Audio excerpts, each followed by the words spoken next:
This was a highly classified mission with very few people in Washington knowing the timing or nature of this plan.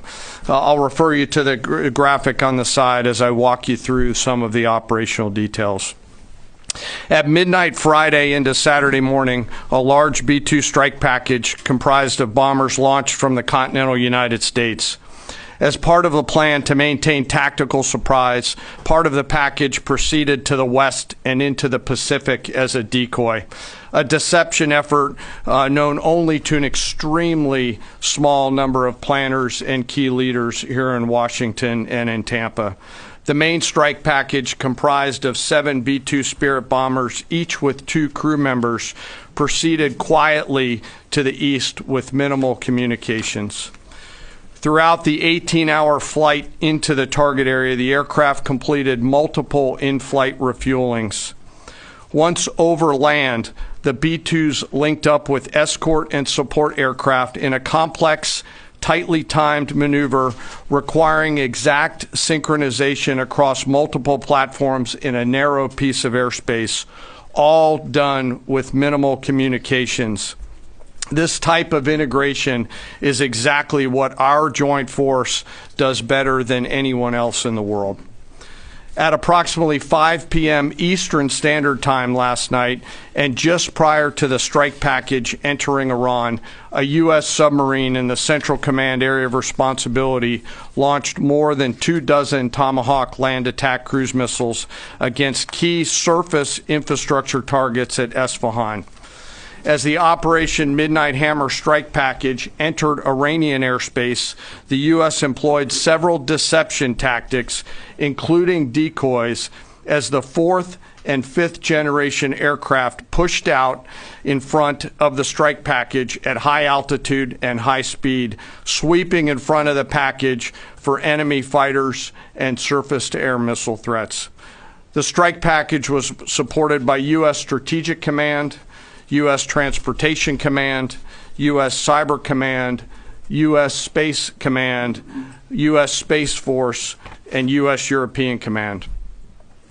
As the strike package approached Fordow and Natanz, the U.S. protection package employed high-speed suppression weapons to ensure safe passage of the strike package, with fighter assets employing preemptive suppressing fires against any potential Iranian surface-to-air threats.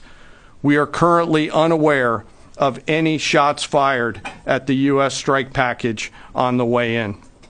At approximately 6:40 p.m. Eastern Standard Time, 2:10 a.m. Iran time, the lead B-2 dropped 2 GBU-57 massive ordnance penetrator weapons on the first of several aim points at Fordow. As the President stated last night, the remaining bombers then hit their targets as well, with a total of 14 MOPs dropped against 2 nuclear target areas.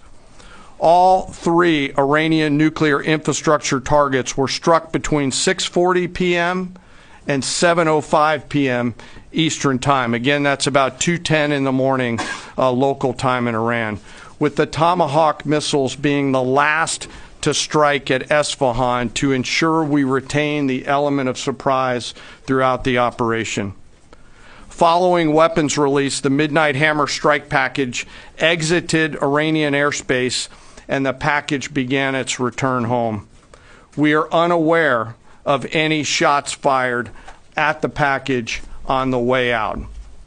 Iran's fighters did not fly, and it appears that Iran's surface-to-air missile systems did not see us. Throughout the mission, we retained the element of surprise. In total, U.S. forces employed approximately 75 precision-guided weapons during this operation. This included, as the President stated last night, 14 30,000-pound GBU-57 massive ordnance penetrators, marking the first ever operational use of this weapon. I know that battle damage is of great interest. Final battle damage will take some time, but initial battle damage assessments indicate that all 3 sites sustained extremely severe damage and destruction. More than 125 U.S. aircraft participated in this mission, including B-2 stealth bombers, multiple flights of fourth and fifth generation fighters, dozens and dozens of air refueling tankers, a guided missile submarine, and a full array of intelligence, surveillance, and reconnaissance aircraft, as well as hundreds of maintenance and operational professionals. As the Secretary said, this was the largest B-2 operational strike in U.S. history and the second longest B-2 mission ever flown, exceeded only by those in the days following 9/11.